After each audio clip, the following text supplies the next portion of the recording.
Yaurana Manahao, Parcoursup, le retour. On dirait le titre d'un film d'horreur, mais ne vous inquiétez pas, au contraire, on est là aujourd'hui pour vous accompagner comme chaque fin d'année. Cette plateforme permet aux lycéens du Fénois qui doivent faire des choix de orienter leur avenir. Entre stress, excitation et doute, c'est souvent une période intense pour les jeunes et pour leurs familles. Avec moi aujourd'hui pour en parler, Mouirangi Re, directrice du Centre d'information de l'orientation Yorana.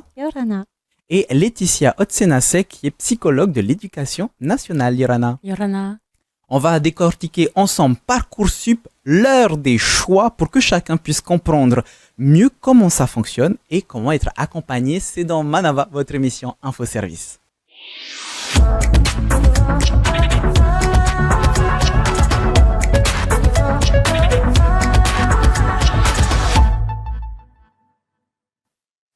Parcoursup est la plateforme nationale de préinscription en première année de l'enseignement supérieur en France. Chaque année, des centaines de milliers de candidats y postulent pour une formation post-bac. La plateforme ouvre à partir de mi-décembre et entre soulagement, déception, attente au moment des premiers résultats, réexplorons Parcoursup. Et on va commencer avec cette première question, Mouirangi. Parcoursup, c'est quoi? C'est une étape parmi tant d'autres? C'est un gros tournant? C'est un passage obligé? Est-ce que c'est la pierre angulaire de certains futurs? Alors, c'est un peu tout ça à la fois. Hein. C'est en même temps une étape d'un élève de terminale principalement qui va avec le passage du bac, l'entrée dans l'enseignement supérieur, etc. C'est à la fois une étape qui est importante, qu'il ne faut surtout pas rater, parce que c'est bien là qu'on va venir déposer ses vœux, déposer ses souhaits de formation pour après le bac. Et à la fois, c'est une pierre angulaire parce que ça fait partie d'un processus dans la construction du projet individuel de chaque élève et étudiant éventuellement. Justement, on rentrera dans les détails au fur et à mesure de cette émission. Laetitia, le moment Parcoursup, est-ce que c'est un moment toujours stressant et angoissant pour les élèves? Je te pose cette question puisque à mon époque, c'était les balbutiements de Pronote et ensuite Parcoursup est arrivé, mais j'étais déjà sorti des études. Donc, comment est-ce que les élèves le vivent? Stressant, angoissant?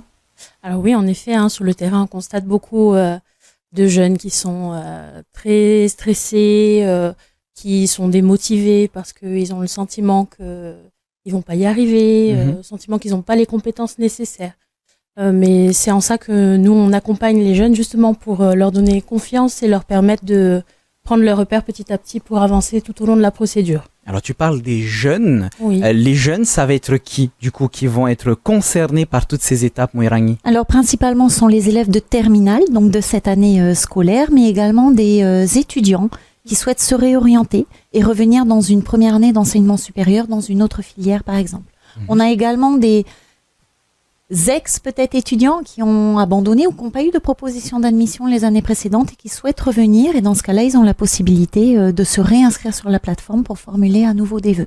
Qu'est-ce qui, selon vous, finalement, rend cette étape parfois si stressante pour les lycéens? Bon, on va rester avec toi, Mouirangi, pour débuter cette question. C'est quoi qui rend si stressant cette période? Alors, ce qui est stressant, sur la période de manière générale, déjà on est en année de terminale, je parle pour la majorité des candidats, donc on est sur l'année du bac, donc avec le stress sur les épreuves du bac, et vient s'ajouter en plus une temporalité qui va obliger les élèves à choisir, à faire des vœux, à faire des choix. Et cette temporalité, c'est ça généralement qui génère du stress, mais qui est une temporalité, j'ai envie de dire, alors avant, oui, il y avait APB, et puis avant, il y avait le Minitel, et puis avant, alors là, c'est plus de ton époque, c'est de la mienne, on était sur des dossiers papier. Donc, dans tous les cas, ce stress a toujours existé, puisque c'est l'étape, je bascule dans l'enseignement supérieur, donc avec tout le travail qu'il y a à faire en amont. Et finalement, on revient sur le début de l'émission, à savoir vraiment ce gros tournant pour leur futur. Voilà, c'est ça, c'est une étape, tournant, alors oui, pour certains, ça va être un gros tournant, surtout quand on veut quitter la Polynésie, c'est le tournant de la séparation avec les parents. Mais voilà, c'est ce calendrier en fait qui vient générer du stress.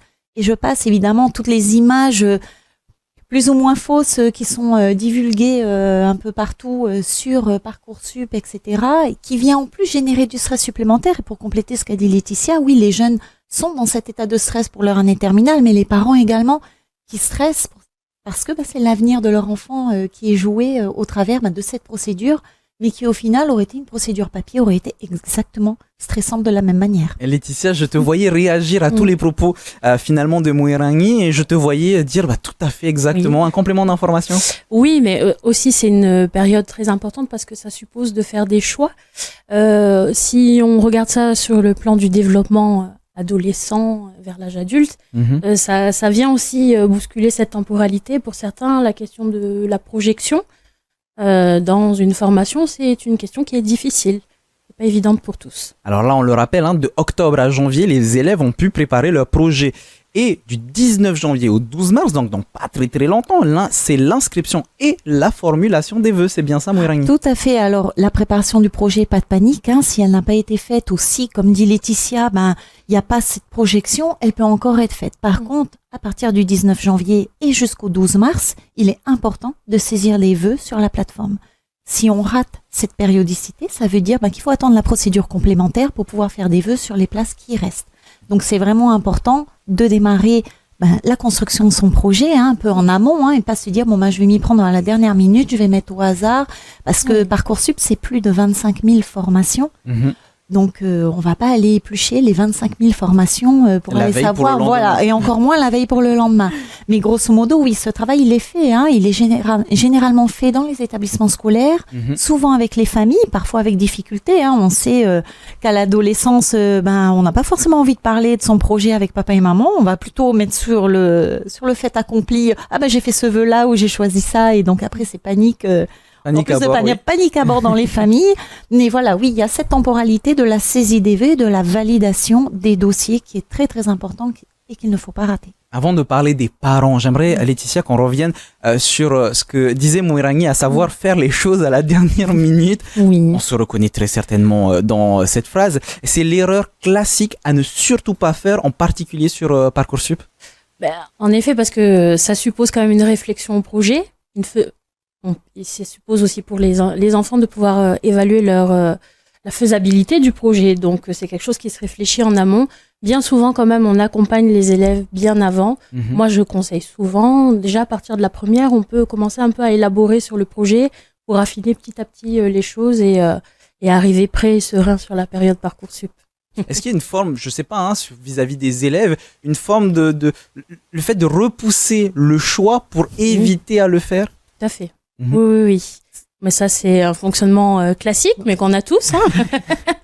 Repousser le choix, mais au final, il vaut mieux prendre le temps de l'élaboration parce que psychiquement, on a besoin d'intégrer les choses avant de pouvoir opérer un vrai choix. Justement, pour s'aider tout au long du deuxième trimestre, il ne faut pas hésiter, Mouirani, à participer, que ce soit à des portes ouvertes, à des salons d'orientation, pour s'aider, se renseigner sur Internet, sur les établissements, sur les filières, etc. Oui, tout à fait. En tout cas, sur la Polynésie, quasiment la totalité des établissements qui proposent une formation d'enseignement sup va faire une journée porte ouverte. Donc, c'est l'occasion d'aller découvrir, d'aller discuter avec les enseignants, avec les étudiants, de savoir qu'est-ce qu'on y fait, vers quoi ça mène, etc.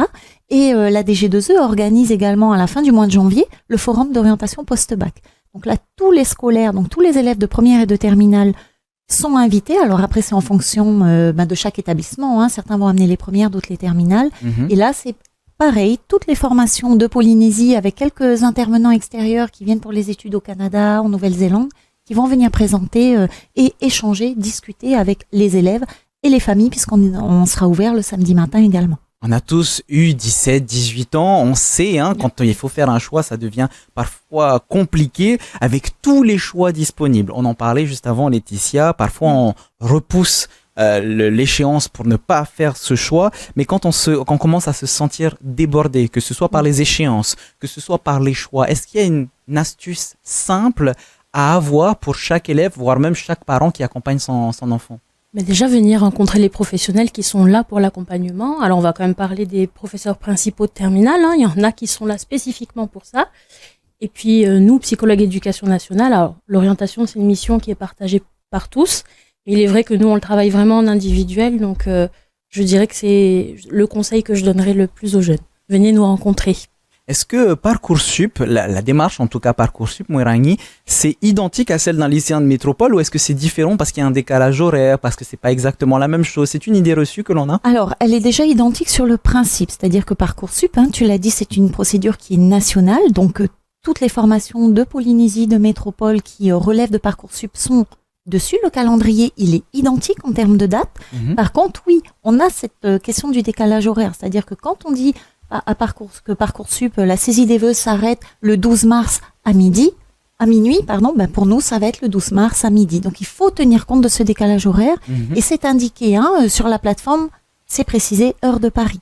Donc, il faut quand même être vigilant par rapport à ça, même si on n'est pas lésé en termes de date et d'horaire, puisque quand ils ouvrent à minuit, nous, il est midi. Et quand eux, ils ferment, nous, oui, c'est en milieu de journée. Donc, il n'y a pas de risque de se dire, nous, on n'est pas en Polynésie, on n'est pas avantagé, au contraire, etc. Pas du tout. C'est exactement le même principe. De toute façon, la question ne se pose pas à partir du moment où on respecte les échéances et qu'on fait son projet à l'avance, bien sûr. Tout à fait. Pour compléter la question de l'angoisse au-delà du développement psychique, l'angoisse, elle va être aussi sur les échéances. Et ce qui est important à faire, c'est vraiment de les respecter, de s'y prendre à la dernière minute, de compléter son dossier la veille de la fermeture, c'est se générer du stress encore plus, puisque si tout le monde fait ça en même temps, saturation du site, donc génération de stress supplémentaire et potentiellement le dossier qui ne va pas être validé. Donc il faut bien faire attention de s'y prendre à l'avance. C'est pas compliqué à monter son dossier Parcoursup. Ça nécessite juste du temps et un peu de tranquillité d'esprit aussi pour le faire. D'ailleurs, la plateforme n'est pas encore ouverte au moment où on vous parle, donc n'hésitez pas à commencer à en parler, que ce soit avec vos parents, vos professeurs, si vous êtes des élèves qui vous reconnaissez dans cette situation. Justement, on parlait de cette différence entre la métropole et Tahiti. Laetitia, s'éloigner de tout, partir, se projeter vers des études en métropole, ça peut influencer son choix. Des fois, on se dit non, on n'est pas prêt à partir aussi loin et là, pareil, ça génère du stress en plus. Ah oui, tout à fait, mais du coup, parfois, on travaille aussi des plans B, si je puis dire. Quand on sent que la mobilité, elle n'est pas encore tout à fait aboutie, le projet de mobilité, parfois on va réfléchir sur de l'offre de formation locale, à ce qui est possible, parce qu'il y a toujours des passerelles envisageables. Donc parfois on décompose les choses aussi, on peut les faire en temporalité un peu différente. Est-ce que ça reste plus facile si par exemple l'étudiant a le choix de pouvoir faire la filière qui lui plaît, mais ici en Polynésie, à l'UPF par exemple, ça reste plus facile ? Oui, souvent, mais aussi pour les familles. En termes de, soyons clairs, financièrement, c'est aussi pour les familles un soulagement de pouvoir envisager une première partie du cursus ici et éventuellement le départ après. Et c'est vrai que tout ce qui est départ, le voyage en France, le logement, la nourriture, etc., toutes ces choses-là, pareil, ça peut influencer le choix de l'élève puisqu'il n'a peut-être pas forcément envie de faire subir, entre guillemets, ça aux parents. Ça aussi, ce sont des choses que l'on peut voir parmi les élèves. Alors, en effet, ça fait partie souvent de l'élaboration au projet pour certains jeunes, pas pour tous. Disons que ça dépend aussi de la façon dont on communique dans la famille, autour du projet d'orientation, de la construction du parcours. C'est très variable d'un élève à un autre. Heureusement qu'aujourd'hui, il y a la technologie parce que je me vois mal partir en France, essayer de voir un projet, revenir, etc., faire des allers-retours. Ces possibilités-là sont là grâce aussi à Parcoursup, avoir une seule plateforme. On le rappelle, Moirangi, ça facilite les choses. Oui, moi, je prends plutôt ce chemin-là de dire que Parcoursup va faciliter parce qu'en fait, c'est un outil qui va mettre en relation les élèves et les établissements de formation. C'est juste un intermédiaire en quelque sorte. Donc, d'avoir toutes les formations reconnues par l'État, diplômantes, etc., sur une seule plateforme, ça vient quand même faciliter les démarches, particulièrement quand on est à 15 000 km et que la formation souhaitée est en métropole. Ou voilà, on a au moins tout ça sous les yeux et on peut choisir en fonction. La question de la mobilité, j'ai envie de faire telle ou telle formation, elle existe ici, elle est en métropole, je vais peut-être pouvoir la faire ici. Et il y a, pour revenir sur ce que dit Laetitia, c'est qu'on a aussi des élèves qui, eux, ont fait le choix de partir, veulent partir, ont envie de s'expatrier, quel que soit le pays, d'aller voir ailleurs. Et le bloquant, il vient au niveau des résultats, quand la famille se rend compte que le vœu a été accepté en métropole ou ailleurs. Et là, ça devient compliqué. Donc, il est très, très important de communiquer en famille avant. Donc les jeunes ne pas avoir peur d'évoquer le départ et les familles de ne pas avoir peur de questionner sur ce projet-là parce que ça devient compliqué à la fin quand un jeune veut partir et que la famille vient bloquer le projet. Et justement, vu qu'on parle des familles, est-ce que les familles, pareil Laetitia, sont accompagnées, est-ce qu'elles sont accompagnées vis-à-vis de cette séparation qui peut y avoir vis-à-vis de cette plateforme Parcoursup? Alors elles sont accompagnées. En tout cas, nos services ont fait en sorte de pouvoir les accompagner. On propose des after-work au CIO, je fais la promotion, mais c'est important. C'est un temps, justement, on va dire assez décontracté quand même, où les familles peuvent venir nous rencontrer et on échange justement sur ces thématiques-là. On déconstruit parfois les idées qu'ils peuvent avoir. Donc oui, et puis il y a aussi à travers l'entretien que nous, on propose au sein des établissements, on reçoit également des familles. Ils sont partie prenante du projet. Si on parle des familles, j'aimerais aussi qu'on puisse parler du parcours idéal. Certains parents veulent un parcours bien précis pour leurs enfants, le reflet des carrières que eux auraient aimé avoir, qu'ils remettent sur leurs enfants. Ça, pareil, il faut vraiment pouvoir communiquer avec les parents, surtout pour éviter qu'ils infligent ce stress-là aux enfants. Oui, c'est en ça aussi que notre compétence de psychologue nous aide, parce qu'elle nous permet justement de voir tous ces mécanismes-là et d'essayer d'aller déconstruire, y mettre du dialogue, informer aussi les familles pour qu'on soit pas dans de la pure reproduction, mais vraiment qu'on soit au plus près du désir de l'élève. Mmh. Justement, on revient sur les élèves. Comment est-ce que regarder le dossier? Est-ce que c'est par des algorithmes? Est-ce que c'est vraiment toutes les formations qui regardent les demandes? Alors, les deux sont impliqués dans Parcoursup. C'est-à-dire, la première et la plus grosse étape, c'est que chaque dossier élève est étudié par la formation d'accueil. Mmh. Les formations vont recevoir d'un point de vue numérique le dossier de l'élève avec les résultats scolaires, la lettre de candidature, les différentes appréciations, la fiche à venir, etc. Et donc, ils vont faire chacun leur classement avec des élèves qui vont être en liste principale, des élèves qui vont être en liste d'attente et éventuellement des dossiers refusés pour les formations sélectives. Ensuite, chaque académie utilise des algorithmes pour mettre des priorités. C'est normal, il y a des critères. Voilà, il y a des critères. On a par exemple dans chaque académie, pour tout ce qui est formation universitaire, des critères des taux de non-résidents maximum pour pouvoir permettre aux élèves de chaque académie d'être prioritaires sur les formations non sélectives, ce qui est différent pour les formations sélectives. On a des critères de priorisation pour les élèves de bac pro, des bacheliers professionnels, dans les formations BTS, avec des taux minimums en fait de bacheliers professionnels. Donc c'est en ça que les algorithmes en fait vont venir travailler. Mais derrière un algorithme, il y a toujours une décision humaine derrière. Ce n'est pas la machine qui l'invente tout seul. Donc c'est à la fois les formations qui choisissent et à la fois au niveau de l'Académie de Polynésie, on va venir, comme à Montpellier, comme à Toulouse, comme ailleurs, on va venir mettre ces critères qui sont gérés par les algorithmes justement. Parfois, alors ce n'est pas propre à Parcoursup, même avec des dossiers papier, ça peut arriver que les élèves se sentent résumés à leurs notes, Laetitia. Parfois, les élèves ont même tendance à se dévaloriser quand ils voient que certains établissements demandent des compétences, un niveau. Ils ont tendance à se dévaloriser. Là-dessus, il faut pouvoir se rendre compte que le pire juge est dans son miroir, qu'il faut pouvoir être conscient de ses propres capacités. Oui, alors là, c'est tout un travail. Ils en sont pas tous au même stade. Dernièrement, on a fait des ateliers au CIO, justement, où on a travaillé sur ça. Être capable de reconnaître ses compétences, être capable de les valoriser. Parfois, on a le sentiment qu'on n'a pas de compétences, alors que pourtant, on a des expériences. On a fait du babysitting, on a joué dans une équipe de rugby ou autre, qui sont valorisables, justement, dans Parcoursup. Donc tout ça, c'est des choses à prendre en compte. Parcoursup reste assez transparent. Pour l'instant, les élèves se calent sur les formations. Donc, et l'inscription qui commence le 19 janvier, donc très prochainement. Ça va être quoi la prochaine étape finalement? Déjà, respecter les échéances et puis après, il y aura les résultats qui arriveront en fin d'année scolaire. Voilà, alors la toute première étape, même juste avant le 19 janvier, c'est le 17 décembre, puisque alors là, Parcoursup... C'est déjà passé du coup. En fait, Parcoursup est déjà ouvert depuis un moment. Et le 17 décembre, ils ont pu commencer, les élèves ont pu commencer à avoir en fait les nouvelles formations qui sont sur la plateforme. Donc là, à partir du 19 janvier, ouverture des comptes individuels au niveau des établissements pour pouvoir saisir les vœux.